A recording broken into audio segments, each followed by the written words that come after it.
Hey guys, happy Wednesday. We are back in action. Today, I like today's topic. Today's topic is role models. I know at a glance it can sound like a middle school concept, but they are honestly so important at every age and stage of life.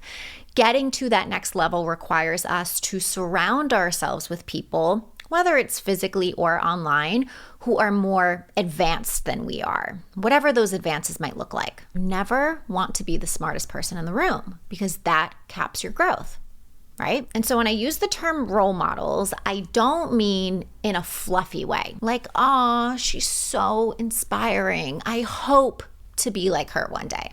I hope. Now, I mean, she is a badass and I want to be like that. And when I say I want to be like that, I don't mean I want to copy everything she does because it's clearly working for her and so maybe it can work for me too.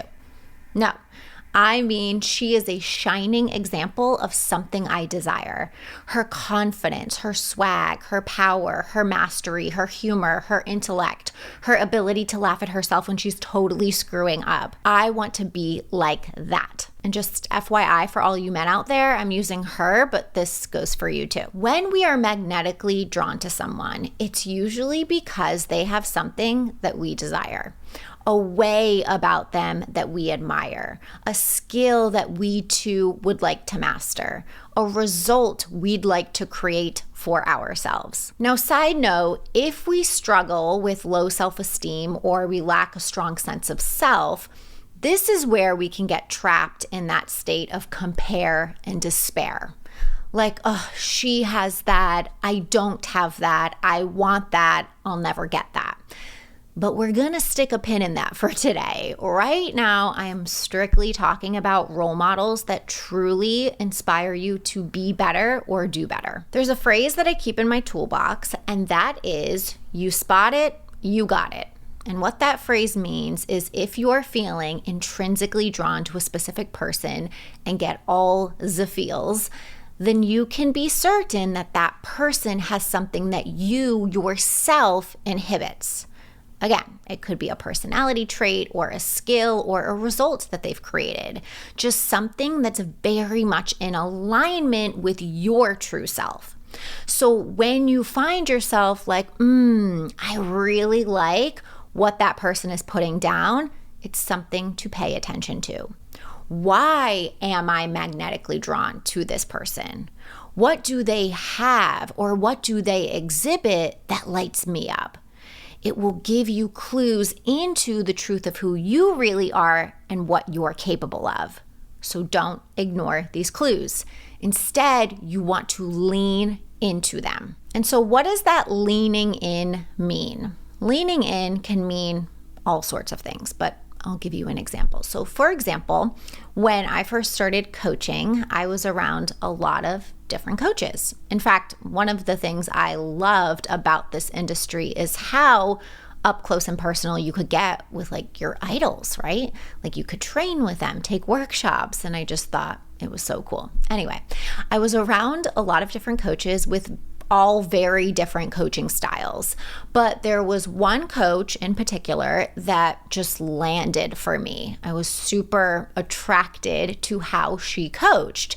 And I knew, okay, this is the kind of coach I am meant to be. I could feel the connection. So I immersed myself into her monthly program and I just watched her coach. Like literally. It was like watching the master, at least for me, at work. And by doing so, it gave me the knowledge, the permission, and the power to show up as my next level self and coach.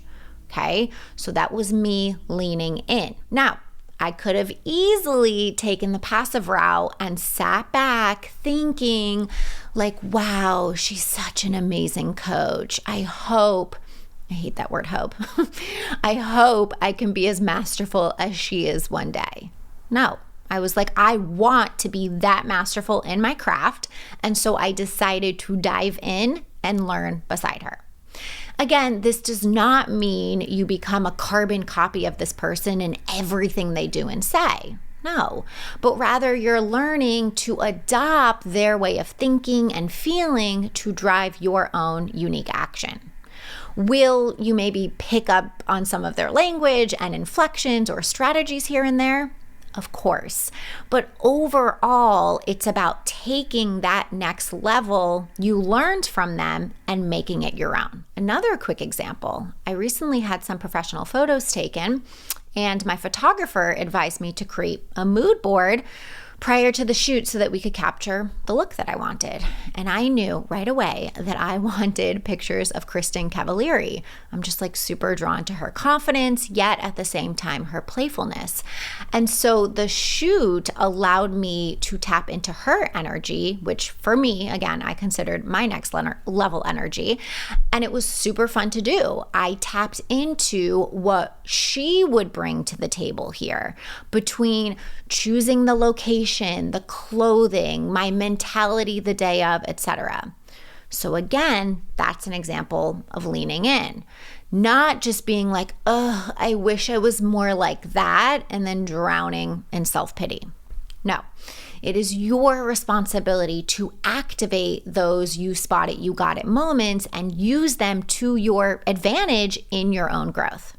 Make sense? So if it's somebody you know personally, get in that person's circle. Surround yourself with those people.